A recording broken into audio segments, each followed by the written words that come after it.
Almost all wars in the world are fought for peace, यानी कि दुनिया में ज्यादातर युद्ध शांति स्थापित करने के लिए लड़ गए हैं, यानी कि कुछ ना कुछ अदर इक्वेशंस भी उसमें इन्वॉल्व होती हैं। शांति जाहिर सी बात है एक ऑब्जेक्टिव दिखाया जाता है।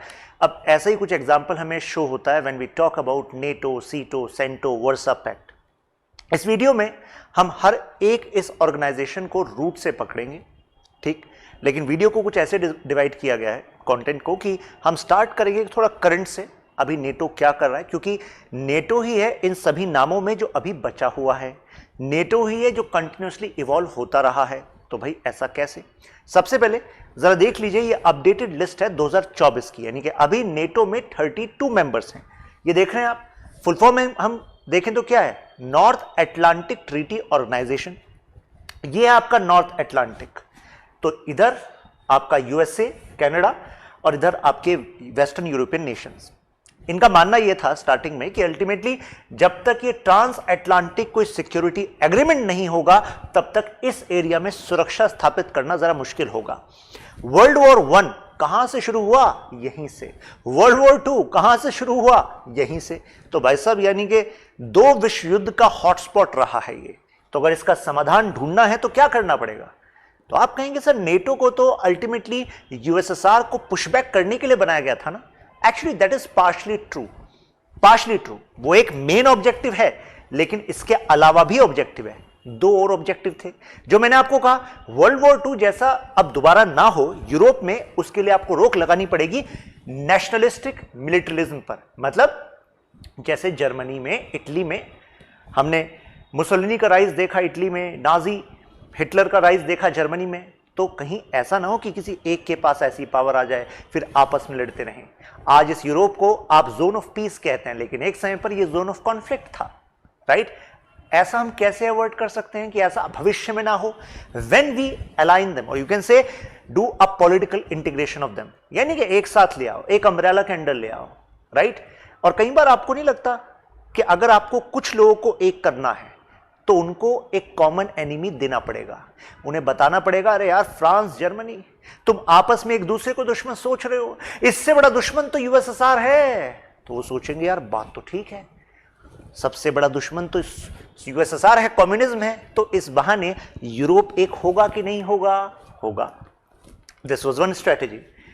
देखिए यहां पर है ये नेटो, मतलब यहां से नेटो कम्युनिज्म के एक्सपेंशन को रोकने के लिए बनाई गई, लेकिन इधर से सेंटो, यानी कि हम यहां पर बात करेंगे, और इधर से सीटो यानी कि South East Asia Treaty Organization, उसकी हम यहां से बात करेंगे। अभी आगे आएगा एक एक पक्ष, लेकिन जरा करंट में देख लेते हैं, क्या नेटो का इस्तेमाल केवल यूएसएसआर के लिए किया गया? नहीं।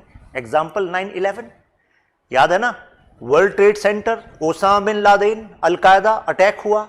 उसके बाद आर्टिकल 5 है एक नेटो में, मतलब North Atlantic Treaty Organization, treaty है ना, तो ट्रीटी का आर्टिकल 5 कहता है कि अगर एक देश नेटो का, उसके खिलाफ अगर कोई मिलिट्री एक्शन हुआ, उस पर कोई आर्म्ड अटैक हुआ, तो ऐसे में बाकी नेशंस कोऑपरेट कर सकते हैं।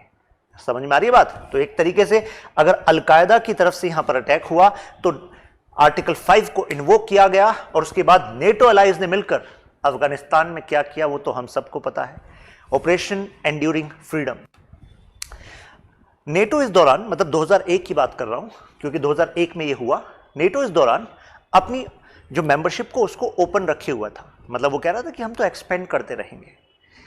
और इसी दौरान एक ये 2002 में इन्होंने नेटो रशिया काउंसिल भी बनाई।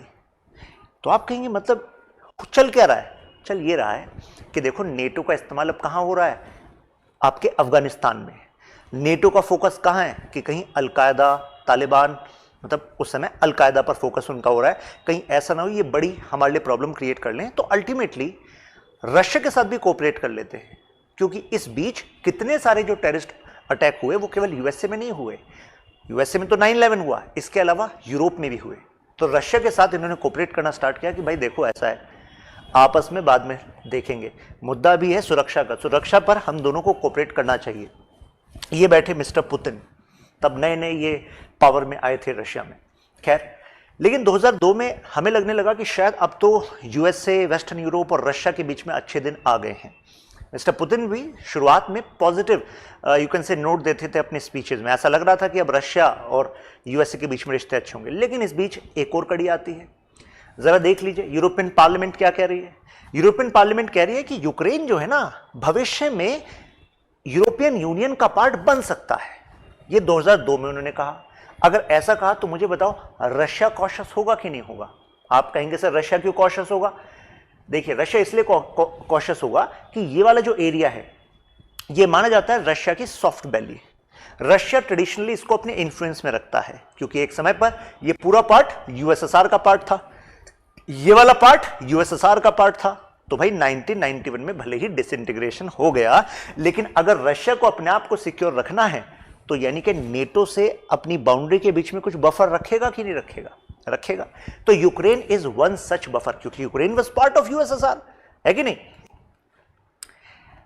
अब देखिए जैसे इन्होंने कहा कि हम ऐसा भविष्य में कर सकते हैं, 2014 में स्पेशल रेजोल्यूशन ले आई यूरोपियन पार्लियामेंट और रेजोल्यूशन से बोल दिया कि देखो Ukraine has this right to apply for membership of European Union. तो एक तरीके से रशिया अब अलर्ट पर आएगा कि नहीं आएगा? आएगा। तो रशिया को लगा कि यार अगर ये पार्ट यूरोपियन यूनियन का पार्ट बन गया भविष्य में तो हमें शुरुआत से कुछ ना कुछ तैयारी रखनी पड़ेगी। तो इन्होंने 2014 में ही देखिए, इसी वजह से देखिए इवेंट कैसे मैच करते हैं। 2014 में हम देख रहे हैं यहां पर इन्होंने क्रीमिया को कब्जाने के स्टेप्स ले लिए, क्रीमिया अपने पास ले लिया। और अब सोचो आप 10 साल बाद यही क्रीमिया यूक्रेन पर अटैक करने के काम आया कि नहीं आया? बिल्कुल आया। तो ये देखिए ऐसा लगता है कि रशिया की जो अप्रोच थी क्रीमिया को अपने अंडर करने की वो फ्यूचरिस्टिक थी, राइट? यहां पर कनेक्शन बन गया।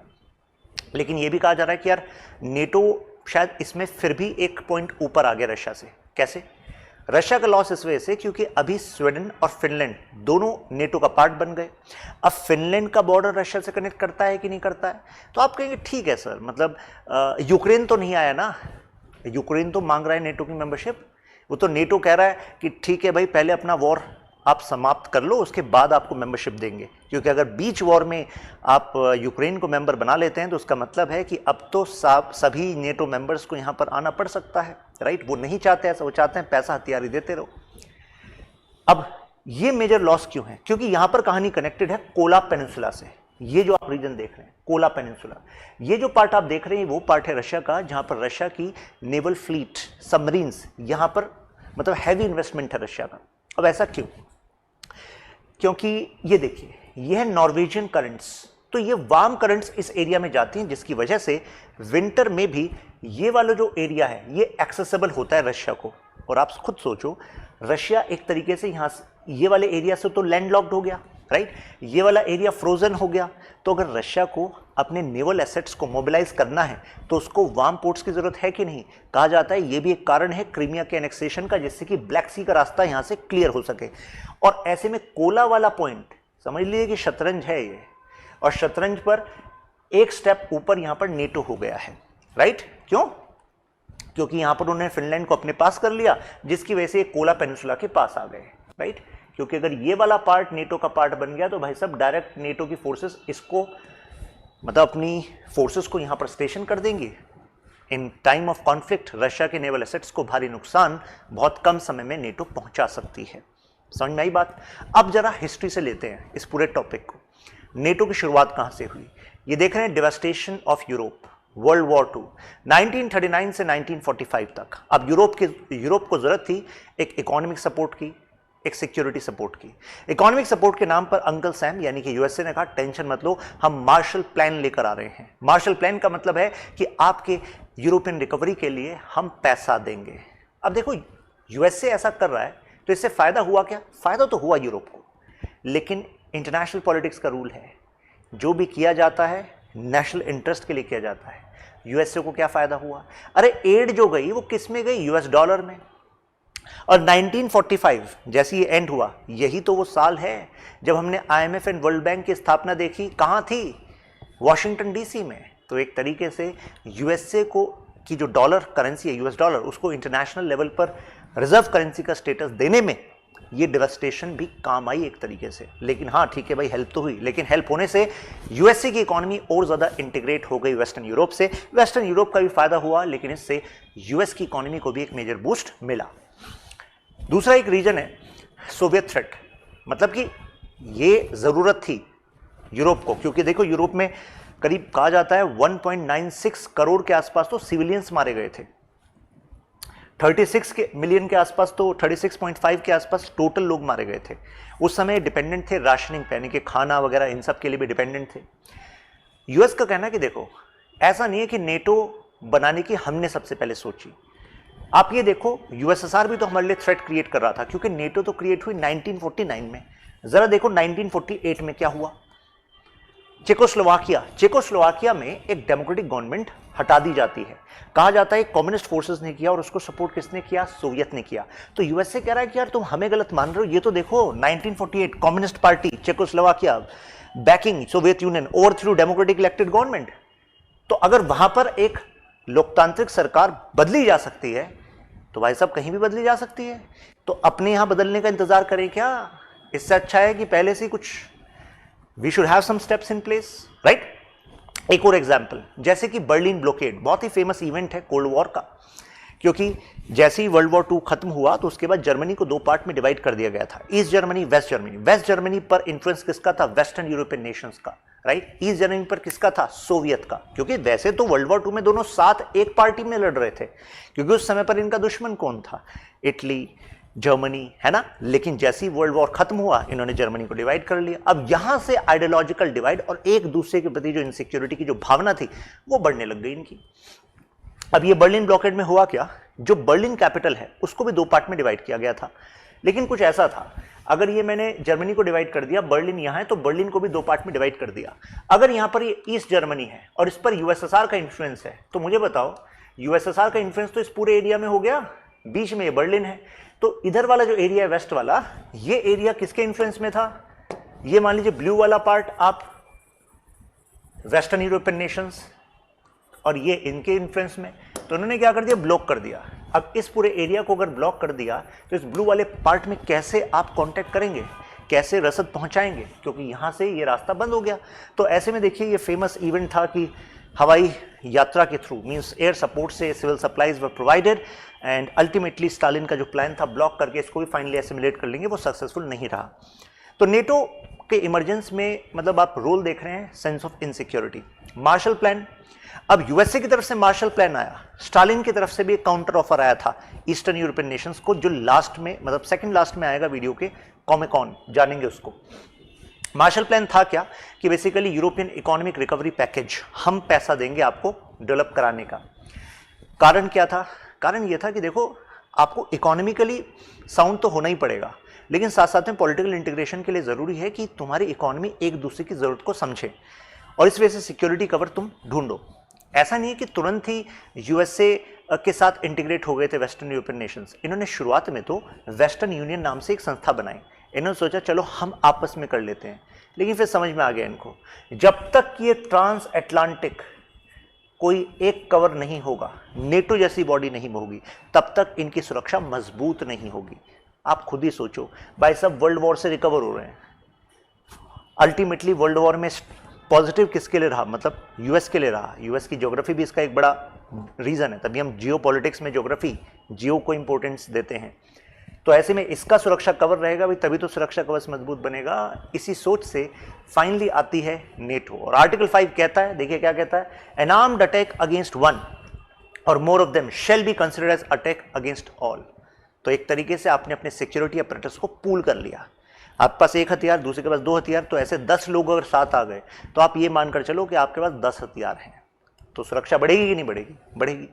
शुरुआत में नेटो ने कोई ऐसा नहीं रखा था कि एक डेडिकेटेड इंटेलिजेंस या मिलिट्री आर्किटेक्चर हो कि भाई अल्टीमेटली ये हमारे ज्वाइंट मिलिट्री फोर्स के कमांडर होंगे, ऐसा कुछ नहीं था। लेकिन जैसे ही यहां पर यूएसएसआर ने डिटोनेट किया अपना न्यूक्लियर बॉम्ब, क्योंकि भाई 1945 में यूएस से दिखा चुका था करके, याद है आपको, हिरोशिमा नागासाकी, तो यूएसएसआर कैसे पीछे रह जाता, यूएसएसआर ने भी दिखाया करके। तो उसके बाद इन्हें लगा कि अच्छा यूएसएसआर करके दिखा रहा है, यानी कि अब हमें अपने लिए कुछ और ज़्यादा स्ट्रॉन्ग पॉइंट्स ऐड करने पड़ेंगे नेटो में। साथ में कोरियन वॉर भी स्टार्ट हो गया था। कोरिया पे क्या हो गया था भाई, ऊपर से नॉर्थ कोरिया यानी कि जहाँ से कम्युनिस्ट सपोर्ट था, और नीचे से फिर साउथ कोरिया जहाँ पर आज है, वहाँ से किसका सपोर्ट था, यूएसए एंड यूरोपियन कंट्रीज़ का। तो इन्हें समझ में आ गया था कि लड़ाई अभी रुकने वाली नहीं है, अब ये लड़ाई, वर्ल्ड वॉर तो चला गया, लेकिन अब ये लड़ाई कम्युनिस्ट वर्सेस कैपिटलिस्ट देशों की होगी। इसी वजह से इन्होंने अब पहली बार, मतलब जब ये इवेंट्स हो चुके थे उसके बाद इन्होंने कहा कि अब तो भाई हमें एक जॉइंट मिलिट्री कमांड बनानी पड़ेगी। फाइनली उन्होंने फैसला लिया कि वर्सेल्स, फ्रांस में हम इसका हेडक्वार्टर बनाएंगे और इसके पहले सुप्रीम कमांडर बनाए गए डी आइजनहोवर। नाम तो सुना होगा, यही बाद में जाकर यूएसए के प्रेसिडेंट बने, डी आइजनहोवर। शेप देखिए, supreme headquarters allied powers Europe, SHAPE to keep Europe and USA Canada in shape, this SHAPE was necessary you can say. Now communism को कंटेन करने के लिए अदर ऑर्गेनाइजेशंस भी आई थी, सीटो, सेंटो। जैसे सीटो की बात करते हैं, South East Asia Treaty Organization. अरे साउथ ईस्ट एशिया में आता कौन है? अरे म्यांमार और इधर थाईलैंड, लाओस, कंबोडिया, फिलीपींस, यही तो देश आते हैं। मजे की बात है कि सीटो में साउथ ईस्ट एशिया नाम तो दे दिया आपने, लेकिन साउथ ईस्ट एशिया के एक्चुअली दो ही नेशंस थे, थाईलैंड और फिलीपींस। साथ में थे आपके ग्रेट ब्रिटेन, यूएसए, फ्रांस और आपका पाकिस्तान। आप कहोगे पाकिस्तान क्या कर रहा है? हर किसी की अपनी जरूरत थी। एग्जाम्पल देता हूं, देखो थाईलैंड का समझ में आता है, ये रहा थाईलैंड, ये रहा फिलीपींस, ठीक। इस एरिया में फ्रांस का इन्फ्लुएंस रहा था, इस एरिया में ब्रिटेन का इन्फ्लुएंस रहा था, इस एरिया में यूएसए का इन्फ्लुएंस रहा था। तो ये चाहते थे कि भाई अगर हमारा इन्फ्लुएंस इस एरिया में रहा था तो हम इस इन्फ्लुएंस को बनाकर रखें। तो ठीक है, यहां पर हम एक सीटो नाम से जो ऑर्गेनाइजेशन बना है ना, हम तो पार्टनर रहेंगे जिससे हम मिलिट्री सपोर्ट दे सकें। लेकिन इन दो पिलर्स को साथ में रखना क्यों जरूरी था? ऊपर क्या है? चाइना, चाइना है कम्युनिस्ट, यूएसआर है कम्युनिस्ट। तो अगर इस तरफ से हम एक ब्लॉक बनाकर रखेंगे, एक तरीके से एक आयरन यू कैन से कर्टेन बना लिया हमने, मान लीजिए, तो एक तरीके से आप कम्युनिस्ट को यहां से एक्सपेंड होने से बचा पाएंगे कि नहीं बचा पाएंगे, कि भाई कम्युनिस्ट यहां एक्सपेंड ना हो, राइट। और इसके साथ देखिए यहां पर कौन है? Australia and New Zealand. अब आप कहोगे भाई तुम्हें क्या पड़ी थी, ये रहा न्यूजीलैंड और ये रहा ऑस्ट्रेलिया, तुम्हें क्या इसमें सीटों में पार्ट बनने की जरूरत थी? क्योंकि साउथ ईस्ट एशिया तो ये है, आप क्यों इसका पार्ट बने? क्योंकि ये इसलिए बने क्योंकि उनको पता था कि इसके बाद जो एक्सपेंशन का इंपैक्ट है वो इन पर होगा। So they were interested in security of Pacific, और अगर यहां पर एक ऑर्गेनाइजेशन बन रही है तो they should be part of this. तो आपको नहीं लगता है यार ज्यादातर मेंबर्स तो इसमें आउटसाइड से ही थे, है कि नहीं?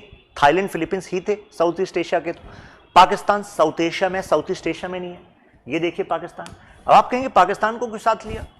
कहा जाता है कि पाकिस्तान को लगता था कि अगर उसकी सिक्योरिटी पर कुछ बात आई तो ऐसे में इंडिया के अगेंस्ट शायद ये सीटो मेंबर्स का सपोर्ट ले लेगा।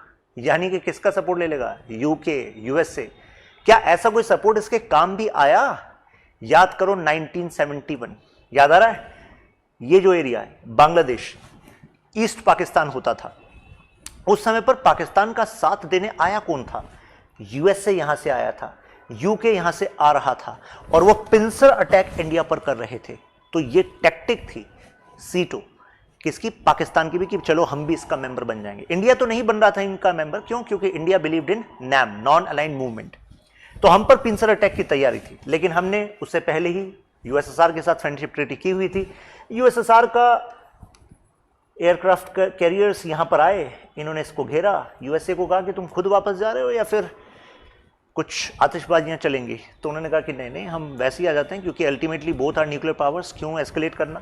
तो यूएसए तो वहां पर हुआ, यूएसए ने इन्फॉर्म कर दिया यूको को कि भाई तुम भी वापस हो जाओ। तो एक तरीके से फिर पाकिस्तान इतना हताश हो गया, पाकिस्तान ने कहा आई क्विट, यानी कि सीटों से फिर पाकिस्तान ने कहा कि भाई हमारे किसी काम तो आया नहीं, तो हम क्यों इसका पार्ट बने।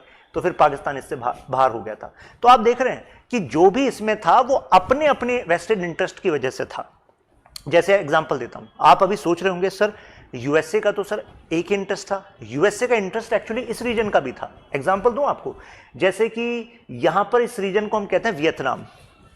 तो याद करो वियतनाम वॉर, यूएसए का इन्वॉल्वमेंट, वियतनाम में communist forces versus forces which were supported by USA. USA को लगा कि यार अगर सीटों यहां पर बन गई, फ्रांस, ब्रिटेन, इनका भी इन्वॉल्वमेंट यहां पर रहेगा, मेरा भी इन्वॉल्वमेंट यहां पर रहेगा, प्लस दो हमें लोकल पार्टनर्स मिल गए, थाईलैंड और फिलीपींस। तो इस बहाने कम से कम यूएसए का इन्वेस्टमेंट, यूएसए का जो यू कैन से जो वियतनाम में दखल है वो जस्टिफाइड होगा, जायज होगा कि देखो भाई यूएसए अकेला नहीं कर रहा, इस एरिया में कम्युनिज्म ना बढ़े इसका जिम्मा तो देखो Britain, France, Thailand, Philippines, Pakistan ये सब एग्री कर रहे हैं। तो ये यूएसए का दिमाग था, राइट। ये इसकी कहानी थी। देखिए ऑस्ट्रेलिया, न्यूजीलैंड, इनको लग रहा था यार पैसिफिक हमारी ज्योग्राफी यही है, तो कहीं बढ़कर कम्युनिज्म यहाँ ना जाए। ग्रेट ब्रिटेन, फ्रांस, इनको लग रहा था हम इस रीजन में थे। पाकिस्तान का तो अपना इंटरेस्ट था, यूएसए का ये वियतनाम वाला इंटरेस्ट था। और देखिए यहाँ पर 17 पैरेलल कर दिया गया था, यानी कि ये कम्युनिज्म वाला बेस हो गया और ये आपका कैपिटलिस्ट वाला हो गया। लेकिन फाइनली यूएसए की ये जो मंशा थी ये भी पूरी नहीं हो पाई, फिर फाइनली ये एक वियतनाम बन गया था। तो हमें पता लगा कि सब अपने अपने कारण से थे, राइट, और किसी का कारण इस रीजन का कोई कलेक्टिव इंटरेस्ट था नहीं, राइट। अगर सिक्योरिटी की बात करें तो सिक्योरिटी का अगर जिम्मा था तो भाई फिर आपके यहाँ आपने सीटों को नेटो जैसा नेटो जैसी एनर्जी क्यों नहीं दी, मतलब नेटो जैसा कमिटमेंट क्यों नहीं दिया। नेटो में तो आर्टिकल 5 है कि अगर किसी एक पर अटैक हुआ तो कलेक्टिव एफर्ट्स होंगे। क्या सीटों में ऐसा कुछ था? सीटों में ऐसा नहीं था। सीटों के लिए इन्होंने कहा कि देखो कम्युनिज्म जैसे बढ़ रहा है तो वो गुरिल्ला वॉरफेयर का इस्तेमाल करता है, तो ऐसे में ना जो, क्योंकि हम सब सीटों के मेंबर हैं तो हम मिलिट्री कंसल्टेशन करेंगे। अच्छा जी, कंसल्टेशन से रोक लोगे आप यूएसएसआर को और कम्युनिज्म को। इंटेलिजेंस और मिलिट्री के लिए जैसे उन्होंने वहां पर हेडक्वार्टर बना रखा था नेटो का, ऐसे सीटों के लिए कुछ नहीं था। तो भाई कुछ नहीं था तो फिर जाहिर सी बात है वीक होगी कि नहीं होगी। एक और इंपैक्ट था, अब याद करो ये वाला जो पीरियड था वो वाला पीरियड था नैम जैसे देश, जैसे कि India one of the we can say foremost leader था नैम का। हम क्या कहते थे कि भाई ये फ्रांस, ब्रिटेन, ये तो कॉलोनियल पावर्स हैं और डीकॉलोनाइजेशन की वेव चल रही थी दुनिया में, तो उल्टा पाकिस्तान पर आरोप लग रहा था कि तुम क्या कर रहे हो यहाँ पर, मतलब you are actually in a way increasing you can say giving scope to colonialism once again. इस रीजन में अगर ये पावर मिलिट्रीली अपने आप को जस्टिफाई कर रही हैं तो भविष्य में भी ये हमें कंट्रोल करना चाह रही हैं, है कि नहीं। तो एक तरीके से ये भी रीजन था कि यार ये तो वेस्टर्न कॉलोनिज्म है इस बहाने, सीटों के बहाने दोबारा से, और कल्चरल गैप्स थे, इस वजह से भी कोई कोऑर्डिनेशन अच्छा नहीं हो पाया। और फाइनली इसी वजह से इनका ब्रेकडाउन स्टार्ट हो गया, क्योंकि कोऑर्डिनेशन में वीकनेस थी। पाकिस्तान क्यों, इससे इमेज से तो क्लियर ही हो गया आपको, मैंने अभी बताया आपको 1971 पाकिस्तान हार गया। पाकिस्तान ने कहा तुमने मेरा साथ नहीं दिया, मैं तुम्हारा साथ नहीं दूंगा। एंड जैसे वियतनाम वॉर एंड हुआ तो यूएसए को लगा यार वियतनाम वॉर ही एंड हो गया, अब सीटों का क्या ही करेंगे, अब आ जाने दो कम्युनिज्म को। ऐसा क्या नहीं, कम्युनिज्म तो ना बढ़े, लेकिन बात यह है कि सीटों को और ज्यादा स्ट्रेंथन करने में उसका कोई इतना बड़ा कॉज था नहीं। वहां पर उसका एक रीजन क्या था, वियतनाम वॉर में अपनी दखल को जस्टिफाइड रखना। लेकिन जब वो वॉर ही एंड हो गया तो फिर तो भाई यहां पर रहना ही ठीक नहीं था, तो फिर सीटों डिसबैंड हो गई। इसके बाद आती है सेंटो की बात। ये देखिए सेंटो, सेंट्रल ट्रीटी ऑर्गेनाइजेशन। अब सेंट्रल ट्रीटी ऑर्गेनाइजेशन इसे देख लीजिए आप, पाकिस्तान, ईरान, इराक, टर्की और यूके। पाकिस्तान कहीं भी नहीं मान रहा, पाकिस्तान कह रहा है मैं सीटों में भी रहूंगा, सेंटो में भी रहूंगा। ध्यान रखिएगा इंडिया कहीं नहीं था, इंडिया नैम में था, ठीक है ना। अब इनका भी अलग ही कहानी है। कहानी यह है, इन्होंने सोचा कि यार यूएसएसआर जो है वो इस तरफ से, क्योंकि ये वाला जो रीजन देख रहे हैं ना अफगानिस्तान के ऊपर, आज देखते हैं आप तजिकिस्तान, तुर्कमेनिस्तान, उज्बेकिस्तान, ये रीजन पूरा का पूरा किसका पार्ट था, यूएसएसआर का पार्ट था। ऊपर कजाकिस्तान यूएसएसआर का पार्ट था। इनको लग रहा था यार यूएसएसआर से तो काफी करीब है ये वाला रीजन, ईरान वाला रीजन, क्योंकि देखिए ये पाकिस्तान, ये ईरान है, तो अगर मुझे इस रीजन को कैप्चर करना है तो यूएसएसआर के लिए आसान था, राइट। इस रीजन को कैप्चर करने से क्या क्या बेनिफिट होगा, तो उन्होंने दिमाग लगाया कि यार यूएसएसआर के जो नदन वाला पार्ट है वो तो फ्रोजन है एक तरीके से, विंटर्स फ्रोजन, राइट। यूएसएसआर को चाहिए एक्सेस इनटू एशियन मार्केट और अफ्रीकन मार्केट इन फ्यूचर, तो उसको एक ऐसी टेरिटरी को अपने अंडर लेना होगा जो कि एनर्जी रिच हो और जो कि ऐसा एक्सेस दे सके। वो एक्सेस कौन दे सकता है, दिमाग लगाओ। अरे यार ये वाला अगर ईरान उसके अंडर हो गया, ये वाला पार्ट मान लो उसके अंडर हो गया, तो directly access to Indian Ocean हो गया कि नहीं हो गया, Arabian Sea, Indian Ocean, right. तो ये कैलकुलेशन इन्होंने लगाई यूएसए, ब्रिटेन, यार ये काम नहीं होने देना। तो एक तरीके से इस वाले एरिया को एक फ्रंटियर ऑफ यू कैन से वेस्टर्न यूरोपियन नेशन बना देते हैं। अगर क्लियर कट एक ग्रुप यहां पर बन गया तो कम से कम ये यूएसआर इस वाली स्ट्रेटेजी का इस्तेमाल नहीं कर पाएगा।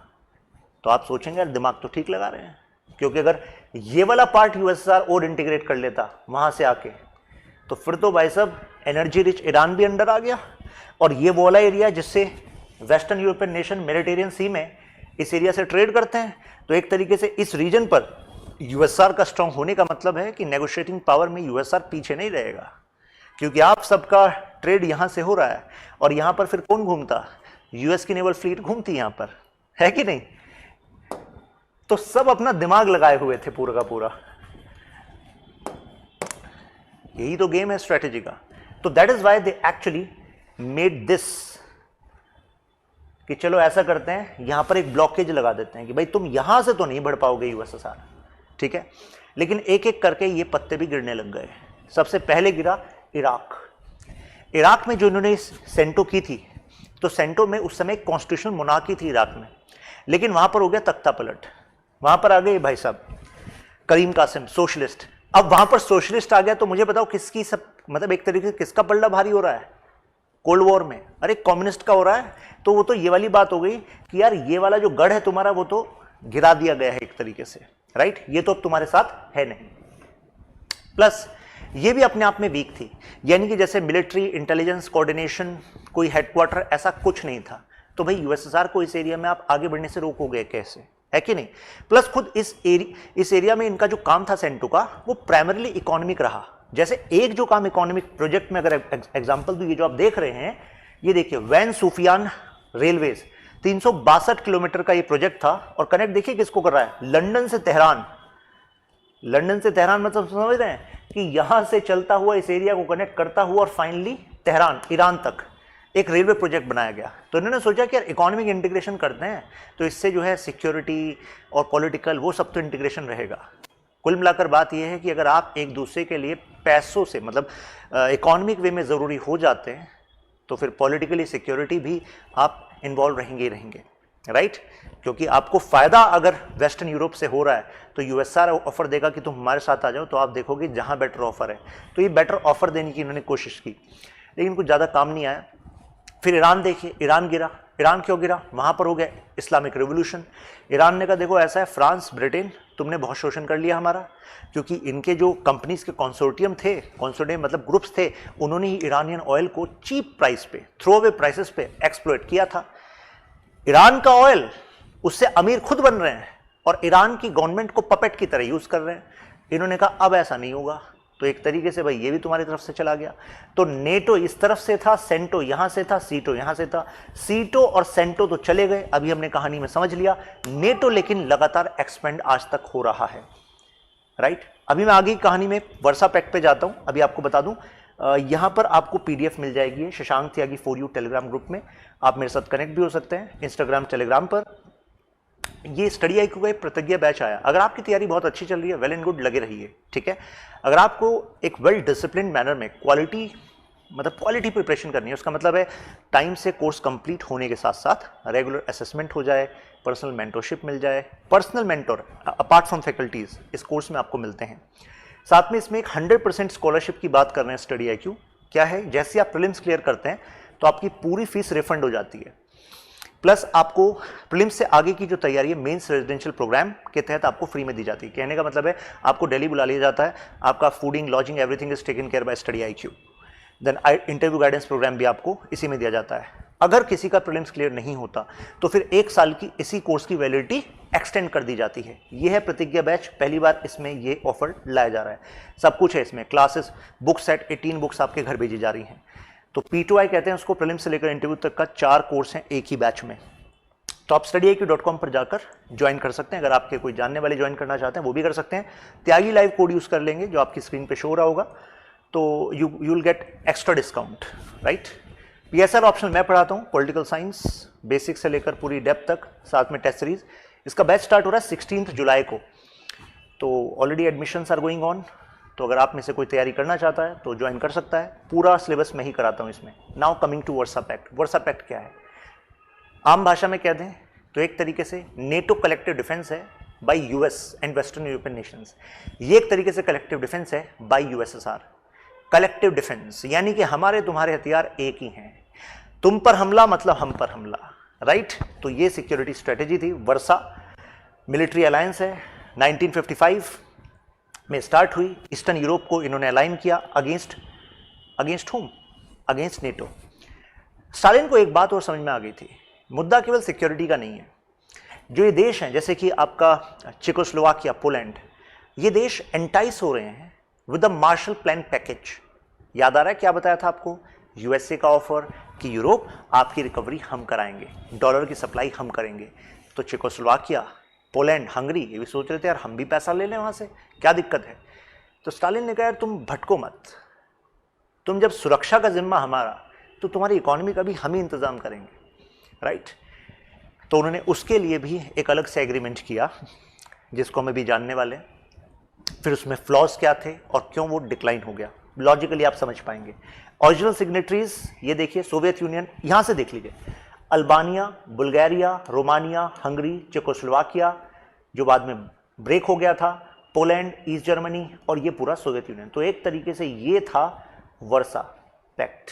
तो एक तरीके से आप कहेंगे कि यार मतलब ये रहा यूगोस्लाविया। यूगोस्लाविया एक्चुअली ब्रेक हो गया था, लेकिन यूगोस्लाविया नहीं था यहाँ पर, ये इसमें था, ये थे वर्सा पैक्ट के पार्ट। लेकिन यूगोस्लाविया जो ब्रेक हुआ, उसके बाद जो सर्बिया, बोस्निया, जो आपने कोसोवो का जो वॉर सुना, इसमें भी जो सर्ब वाला रीजन है उसको मॉस्को अपने इन्फ्लुएंस में हमेशा से रखना चाहता रहा है।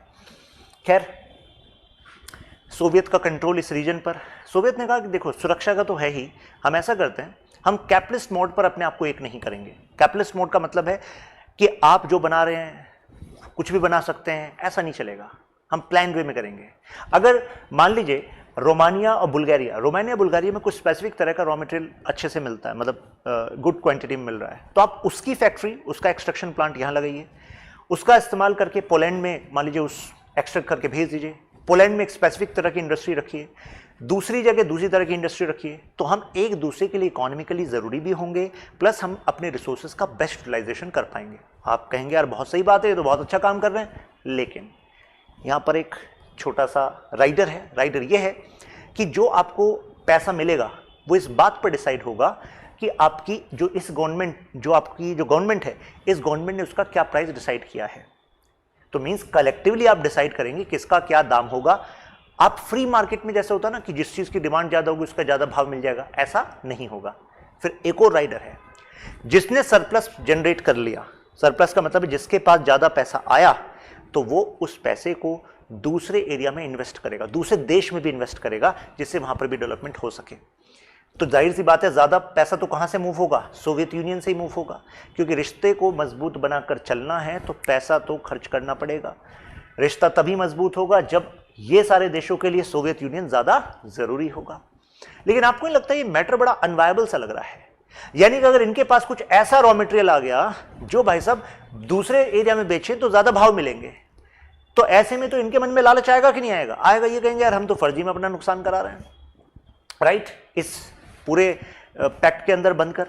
तो सोवियत ने इस तरह से कंट्रोल करना स्टार्ट कर दिया। देखिए जो आपको बताया था, problems in the group, economic problem, political problem फिर इनकी शुरू हो गई, और इस प्रॉब्लम की वजह से ही फाइनली ये लगने लगा कि जो इन्होंने किया था कि एक एग्रीमेंट है जो CMEA वाला, लेकिन वो सक्सेसफुल नहीं हुआ। फिर ग्रेजुअली हमने देखा कि 1989 से 1991 के बीच में खुद USSR में पॉलिटिकल इकोनॉमिक प्रॉब्लम की वजह से 1991 में फाइनली डिसइंटीग्रेशन हो गया। उधर बर्लिन, वो जो ईस्ट जर्मनी वेस्ट जर्मनी, वो यूनिफाई हो गया। तो एक तरीके से कोल्ड वॉर का एंड हो गया। जब कोल्ड वॉर का ही एंड हो गया तो भाई साहब फिर इसकी क्या जरूरत थी, वर्सा पैक्ट की, है कि नहीं? ये है वो Comecon, council for mutual economic assistance, जिसकी मैं बात अभी कर रहा था। इसी के बारे में बता रहा था कि मार्शल प्लान से अलग था, लेकिन फिर भी हम कहेंगे कि मार्शल प्लान ज़्यादा सक्सेसफुल रहा। रीज़न, मार्शल प्लान कैपिटलिज्म पर बेस्ड था, जिसकी जो मर्जी वो बनाए, मार्केट की डिमांड सप्लाई के हिसाब से, जिसके पास जो प्रॉफिट जनरेट हो, तो मोटिवेशन रहेगी ना कि यार मेरे पास प्रॉफिट ज़्यादा आएगा, उससे बेटर इनोवेशन हो पाएगी, राइट। सोवियत ने हालांकि खूब टक्कर दी। सोवियत ने कहा इनोवेशन, स्पेस में देखो कौन जा रहा है पहले, इनोवेशन देखो वेपन्स में हम कितने आगे जा रहे हैं। लेकिन बात यह है केवल स्पेस और वेपन से काम नहीं होता। डाइवर्सिफाइड इकोनॉमी तभी बनती है जब यहाँ पर कंपटीशन होता है, ऐसा कैपिटलिज्म कहता है। और कैपिटलिज्म का ये मॉडल सक्सेसफुल रहा है वेस्टर्न यूरोप में और कितनी सारी अदर कंट्रीज में। इसी वजह से हम देख रहे हैं कि आज की एज जो है कैपिटलिज्म की एज है। स्टालिन का कंट्रोल था, फियर था, जो अभी आपको बात बता रहा था जो कॉमेकॉन वाला, वो यही था, इकोनॉमिक लेवल पे इंटीग्रेशन करेंगे। आपस में इनका अपोजिशन चलता रहा। गुड्स एंड कमोडिटीज़ का जो एंगल मैंने समझाया बस वो यहाँ पर लिखा हुआ है। फाइनली डिक्लाइन हुआ 1991 में और फाइनली ब्रेक हो गया। अब मुद्दा ये है कि दुनिया की सुरक्षा क्या नेटो, वर्सा पैक्ट, क्या ऐसी ऑर्गेनाइजेशंस कर सकती हैं? मैं दुनिया की सुरक्षा की बात कर रहा हूँ। नेटो फॉर एग्जाम्पल, क्या नेटो का लोकस कभी सिक्योरिटी ऑफ मिडिल ईस्ट था? नेटो का लोकस कभी सिक्योरिटी एंड पीस इन अफगानिस्तान था? नहीं था। क्या नेटो का लोकस कभी भी इंडो पैसिफिक में सिक्योरिटी एंड पीस होगा? चाहे नेटो कहे और इंडिया से कहे अरे यार आप हमारे साथ आ जाओ, कोई दिक्कत ही नहीं है, इंडो पैसिफिक में भी हम एक तरीके से एशियन नेटो ले आएंगे। तो this is the point we need to think upon. ये तो हुआ, ठीक है, ये जर्नी थी, फैक्ट थी, लेकिन हमारा एनालिसिस क्या कहता है?